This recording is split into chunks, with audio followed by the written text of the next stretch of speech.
We've been talking quite a bit about the death penalty recently because there's been 3 severely botched executions within the past year or so. And the worst one was this week in Arizona when it took a guy nearly 2 hours to die because they used untested chemicals on him. Now, actually, the chemicals were used once before, and that one was botched. That execution was botched. So what did these geniuses do? Oh, just up the dosage a little bit. Maybe that'll work. Well, maybe those substances just don't work at all. Maybe those chemicals just fucking suck. It's like saying, well, we mixed Clorox and battery acid and killed the person and it got fucked up. Just put more Clorox and battery acid in. Maybe that'll work. Or you can be, I don't know, more fucking scientific about this thing. So apparently Curly, Larry, and Moe were the executioners in Arizona. And the chief judge of the Ninth U.S. Circuit Court of Appeals is a little fed up with this. And he's tired of the tap dance that we do to make ourselves feel better about murdering people. The whole idea behind using chemicals is this. It looks like they're fucking going quietly and safely and without pain, so, aren't we so great and high-minded for not being barbarians? But as we've learned in no uncertain way, certainly within the past year, definitely within this week, is that's not true. There were reports that even the old death penalty formula, it also wasn't a surefire thing, and sometimes people would suffer tremendously, but they would be paralyzed while they're suffering. So it's like having locked-in syndrome where you feel everything but you can't move. Just the most unimaginable, torturous scenario. So listen to what this judge said. It's Judge Alex Kulinski, no relation. He said, quote, "Lethal injections are a misguided effort to mask the brutality of executions by making them look serene and peaceful, like something any one of us might experience in our final moments. But executions are, in fact, nothing like that. They are brutal, savage events, and nothing the state tries to do can mask that reality, nor should it. If some states and the federal government wish to continue carrying out the death penalty, they must turn away from the misguided path and return to more primitive and foolproof methods of execution. The guillotine is probably best." That's where they chop off your head.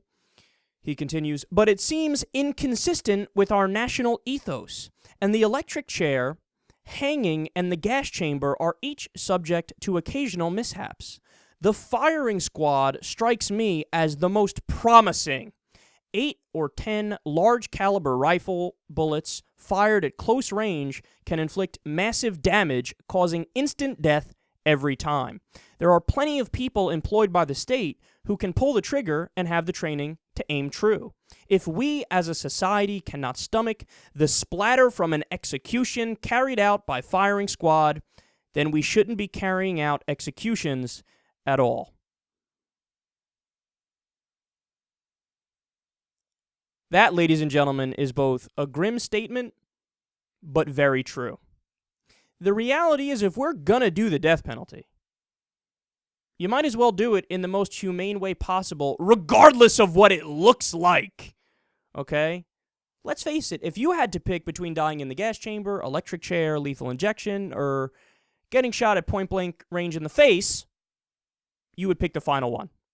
And there's also an even brighter idea, if you can call it that, while having this conversation at all, of why not do it, put somebody under like they would during any kind of surgery, for example, that, is a big-time surgery. Put somebody under and then shoot them in the head.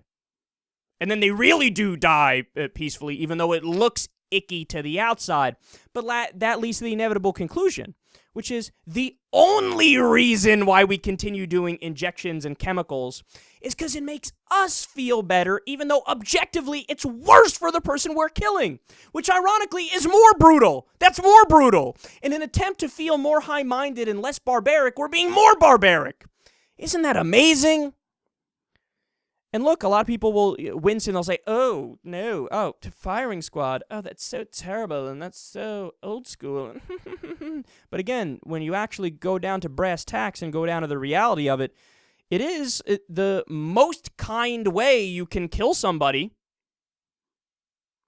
But final thing I'll say about this, and you all knew this rant was coming, because I do it every time we talk about the death penalty. I'll make it as quick as possible this time around. Here's the point. I think a majority of people in the United States, I'm in favor of the death penalty philosophically and theoretically. There are so many crimes that are so heinous and brutal that I think the person should die, and it's basically eliminating a problem. There's no hope for rehabilitation, and when there isn't hope for rehabilitation, and they fucking murdered 30 kids, for example, right? Yeah, fuck it, kill them. Don't care.